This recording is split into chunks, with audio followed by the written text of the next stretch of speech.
deeply honored to be part of this community today and to be leading you. IJS is a community and an institution that is so close to my heart. Being part of the clergy leadership program truly changed my life, and it is deeply meaningful to me to stay connected to you all, and to be able to offer something to this sacred community today. I wanted to invite us to begin with some singing together. I think that there's something magical and sacred that happens when we make sound together. And today we're connected through the miracle of technology. We can't literally hear one another's voices. Even so, I think that something powerful can happen when we make sound together. And perhaps even for folks who might be a little bit self-conscious about their singing, maybe the fact that you're on mute can free you to sing out with a full voice. And I also like to say you don't have to have any particular musical skill or training to get the benefit of singing. What singing does, whether we have years of training or zero training, is it actually lowers our heart rates and it creates vibrations inside of our bodies that help to calm us down. So it's truly a spiritual practice in that way. And doesn't matter, honestly, what it sounds like. The point is to make some sound together. So I'm offering a nigun, a wordless melody by my friend, Rabbi Deborah Sachs-Mintz. And I want to invite you to sing along. We'll repeat it several times and just to invite you to engage in the practice of making sound.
So thank you for adding your voices to that.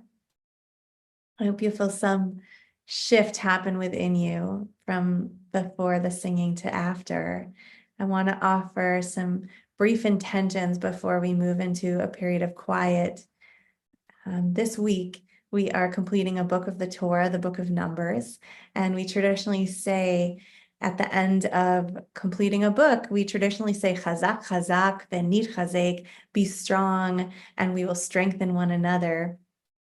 I think there's something meaningful about connecting to our own inner strength and to the strength of the community at a point of transition. And I was thinking too of, I don't know if like me, you've been watching uh, the gymnast, the Olympic gymnast with awe this week. I have, and there's this moment, there's this liminal moment when the gymnasts are on the uneven bars, when they're moving from one bar to the next, so they're midair. There's no part of their body that's connected to either bar for a brief moment. It's that liminal moment. It's that point of transition. It is that moment of finishing a book of the Torah when we connect to the chazak, the inner strength that we each have within us, the nit chazek, and the strength of the community around us. So that's what I would offer as a bit of intention for us as we move into quiet. I want to offer anchoring words so that when we inhale, we can say to ourselves internally, I'm strong, or the Hebrew would be chazak. And when we exhale, we can say to ourselves internally, venit chazek, or I am supported. So inhaling, I am strong. Exhaling, I am supported, or inhaling chazak. Exhaling, venit chazek. So I'll move us into quiet. I'll probably unmute once or twice to remind us of those anchoring words, simply something to come back to when our minds wander, to anchor our breath in I am strong, chazak. I am supported, venit chazek. So I'll bring us into some quiet now.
I'll just bring us back as we continue to sit to those anchoring words, inhaling, I'm strong, or chazak, and exhaling, I am supported, venit chazek.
I'd like to begin to bring us back together in song and just invite you to, when you're ready and as you're ready, to bring your voice to this, add your voice to this chorus, make some sound with us, and blink your eyes open when you're ready to do so.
Just briefly before I turn it back over to Sam, that I wanted to let you know that, and Sam mentioned this, I just released an album for my congregation in honor of our 75th anniversary. This melody that I just offered is on it, and it's coming up now in the chat. I would invite you to visit the link and stream or download it. And that also I offer a weekly practice on Friday mornings at 10:30. I call it a practice for all of us. It's brief, 5 to 10 minutes. If you want a double dose of practice, you want to come to see me at 10:30 and then be with this IJS community at 12:30. That's beautiful. We do a little bit of singing, a little bit of breathing, and then I always make it available afterwards on demand on my Instagram page and my synagogue YouTube channel and our Facebook page. So I would invite you all to be part of that. And thank you again so much. I'm truly honored to be with you to share some teaching and some practice. And I'll turn it back to you, Sam. Thank you, Cantor, Julia, Cadrain, for that beautiful teaching and guidance and inspiration. We're going to turn now to Mourner's Kaddish for those of you who may be memorializing a loved one who has passed, or a friend or someone in your circle or beyond. And I'll invite those who are reciting Kaddish today to place the names of their beloveds in the chat. And I invite you to rise with me in body or in spirit as we recite the Kaddish. And for those listening, you're welcome to unmute yourselves and respond, Amen, and offer your loving, compassionate presence. Yitkadal v'yitkadash Shemei Rabbah.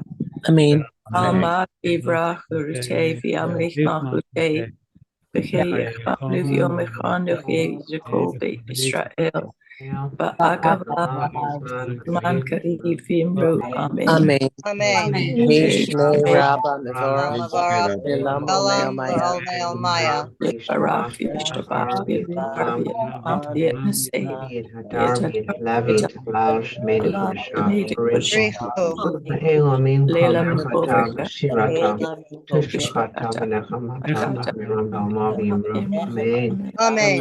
Amaragamin, Shamaya, Ayaba B'chaim, Alenu, Belchais, Rabim, Amen. Kol Yisrael Oseh Shalom, Bimrama, Osei Hilya, Shalom Shalom, Imrama Alenu, Yosei Shalom Belchol Yisrael, Kol Hayash Yisrael B'Tevel, Kol Yoshei Amen. El Amen. Amen. Amen. Amen. Amen. Amen. Amen. So again, I want to thank Cantor Julia Cadrain for being our guide today and grounding us in such a beautiful and heart-centered way. And for those who would like to stay on, we're going to have about 15 minutes of Q&A with Cantor Julia Cadrain. If you're leaving us now, I want to wish you a peaceful Shabbat, a Shabbat that brings you wholeness, restoration, ease, rest, and well-being. And of course, we'll be back here on Monday at the same time, 12:30 to 1 p.m. Eastern time, with 15 minutes of Q&A to follow. So take good care, friends. And for those staying on, if you'd like to include a question in the chat, you can do so, prefacing your question with the word question in caps. And before we jump into the Q&A session, I just like to recap, as my good friend Rabbi Mark Margolius does, what we learned today, so that we can kind of start with just a foundation of really being super clear. And Julia, you'll correct me if I got this wrong. When I want to reflect back is that you taught us about the liminal or transitional moment between completing one book of the Torah and beginning the next book of the Torah, as we were actually doing this week as we finished the book of Numbers this Shabbat. And how, the traditional affirmation that we say or blessing that we say upon concluding a book of the Torah, chazak, chazak, v'nit chazek, strength or strong, strong, and let us be strengthened, is a helpful tool that we have to find balance and support and steadiness and strength during these liminal or transitional moments of our lives, and the transitional moments that happen in the Jewish calendar, and the transitional or liminal moments that happen in our world. And then you invited us not only to consider that as an idea, but to actually embody it, right? By actually bringing those qualities into our being in coordination with the breath. That quality of strong on the in-breath and supported on the out-breath. And I don't know what happened for other people, but I can just say that when I did that, at some point, I didn't even need the words anymore. I just felt the qualities, right? As I was, breathing in and out, I felt a sense of strength and a sense of support and resource. So thank you very much for that. So I just want to make sure I got that right. Thank you, Sam. That sounds exactly right. And the only piece I would add is simply connecting to singing as a spiritual practice, and the way that can ground us and create those vibrations that helps to center us and calm us. Beautiful. And I should add that part of your teaching was also so rich and heart-opening for me. Brought me a lot of joy. So I just have a question for you, and then we'll turn to the questions from our participants here. We're obviously living in liminal times in so many different ways. We're moving out of a time of ecological and climate stability and into a time of greater climate instability, and we don't exactly know how we're going to address that or where we're going to land. In terms of the hostages in Israel, as long as they don't come home, we're sitting in a liminal space here, right? Between, the moment when they were safe and secure at home and hopefully the moment of their return. And of course, these moments of liminality can elicit a lot of anxiety, right? Because we are faced with uncertainty. The ground that we took to be familiar and steady falls out, gives way beneath our feet, and suddenly we're in free fall. And there are so many other ways in which we're currently in a liminal moment, also here in America, right? As we're, ending the Biden administration over the next number of months. And, we don't exactly know what's going to happen in terms of who gets elected and what the implications are going to be for our country. So this is a liminal time in so many ways. And of course, we have those liminal spaces or moments in our lives, right? When, perhaps we had one identity and then suddenly the markers of that identity shift and we're forced to kind of, reinvent ourselves, or maybe a moment when a job, that we had hoped to hold on to gives way, or we discern that it's no longer serving us to be in that position and we realize we need to make a change, or maybe the same thing happens in a relationship or around our role or identity or whatever the case may be, right? And I'm just curious, when you encounter those moments, either the big ones, that are happening collectively, globally, or in your own life, what is it that gives you a sense of strength and support? And how do you bring your practice to bear in those moments? Thank you for that question.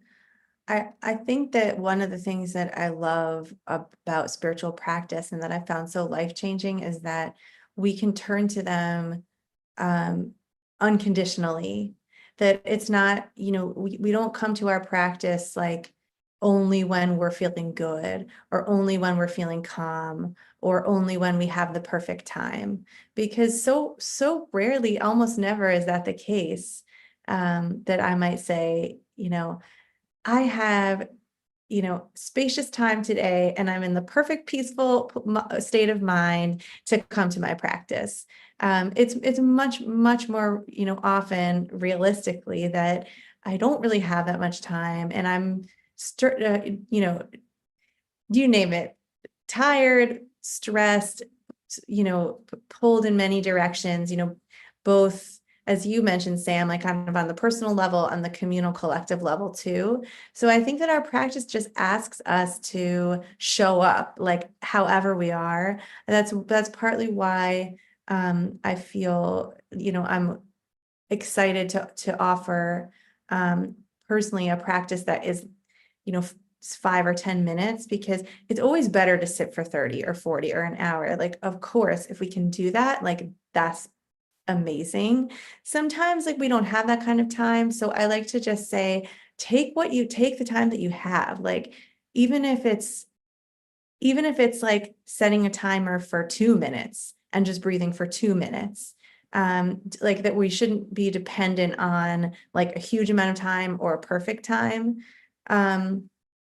So that just relationship to the practice was really helpful to me. And I think the practices that I offered today, or that we did together, really ground me.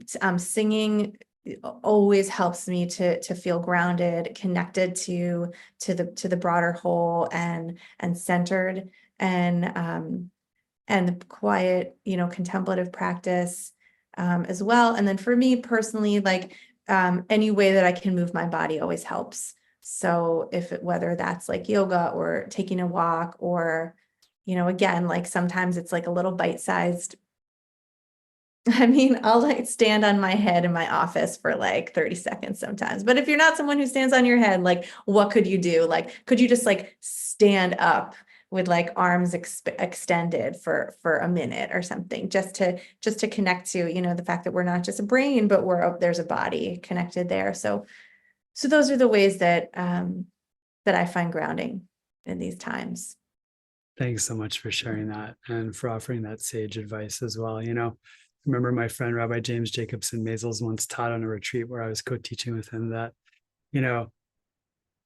going to sleep 5 minutes later is not going to, make or break whether you're rested, the next day. So if you can't get a full kind of longer practice in, he'll sit for 5 minutes before going to bed, And I've really tried myself also to live by that advice. So thanks for echoing that and reminding us of that important piece of support. We have a lot of questions in the chat here, and some of them are really, difficult. But one of them, I think, is just, can you define what you mean by strength? I think it's probably the most concrete one, and then we'll see if we can go from there into some of the more challenging questions. Sure. I think for me, what I mean when I say strength is, we have this beautiful concept of the Ner Tamid, the eternal light, that there's teachings that that light exists within each of us. It's that God-given piece of us that is strong. So it's connecting to that. It already exists in you, that inner light. And it's just a matter of tapping into it. You don't have to create it. You don't have to do anything to it. You just sort of become aware of it. And for me, that's what it means to. That's what strength means. And then the collective v'nit chazek, like we will strengthen one another. It's like all of our inner lights connecting and shining brighter because of the collective. Amen. I hear that as a prayer. May it be so. Mm. So this is, I think, a challenging question here. What if you don't feel supported? Right. Instead, this is from C. Feinstein. I'm not sure what your first name is, the person who asked that question. You're welcome to chat in and just let us know. But what if you don't feel supported? Instead, I'd like to slide out from under the planet I've been trying to carry, but I don't feel I've done enough. The world needs more and I can't. Mostly I feel fear. Yeah. Well, I feel fear too sometimes. So I think that first of all, like just acknowledging that that's human. These are scary times. So I think we all feel that to different degrees on different days. Not feeling supported, I think, is a kind of it feels personal. I think that I think if there are people, in your orbit that you don't feel supported by, maybe you need a little space from folks who don't bring that to your life, and maybe there's a way to to lean into and to really celebrate and like deepen your connection with those who do. Yeah, I mean, and I also just want to say I really resonate with, the sentiment that sometimes it feels like we're just carrying and holding too much, right? One practice, Julie, that I found helpful is just feel the ground under my feet, right? With mindfulness, just to pay attention and notice.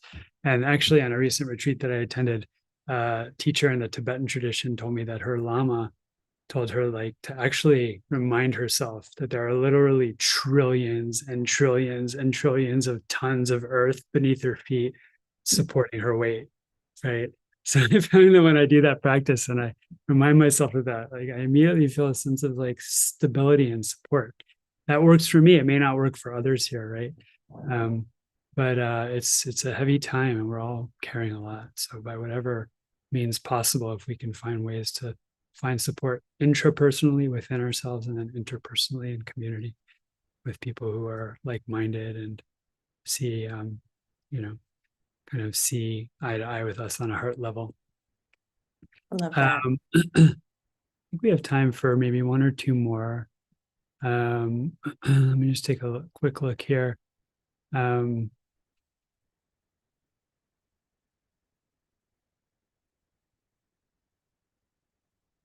we go. Do you think or believe that these powerful melodies like the Nigunim create an expanding field of energy around them, especially over time, so that when we sing or chant them with heartfelt intent, we can connect to that ever aggregating field of energy, what some people call morphogenic fields? That's from Jacob Shefa. And I just want to say real quickly, if people aren't familiar with morphogenic fields, you can read the work of Rupert Sheldrake, who's an evolutionary biologist who's very interested in morphogenic fields. Go ahead, Julia. Yeah, I think that's really beautifully said. I think that's exactly what happens. I think there is something powerful that happens if we return to the same melody again and again. And also it can be instructive for us to notice if the melody is the same, we can notice what in ourselves changes. Like sometimes I like to do a check-in like before and after the singing and just notice the shift. I think that I think too that anytime that we sing, it has that transformative effect. So it doesn't have to be the same melody, but I think there's something grounding and powerful that can happen if we, when we return to the same melodies again and again, as we often do in our prayer. Yeah, that's been my experience too. And isn't it so powerful when we do that together, like in a retreat setting or in synagogue, Yeah. especially when nothing people are doing it with intentionality and awareness of the body, and mindfulness. My sense is that you can really almost cut the field, energetic field with a knife, right? There's nothing like that. Yeah, it's amazing. It's amazing. Wonderful. Let's see, maybe there's one more short question before we wrap up.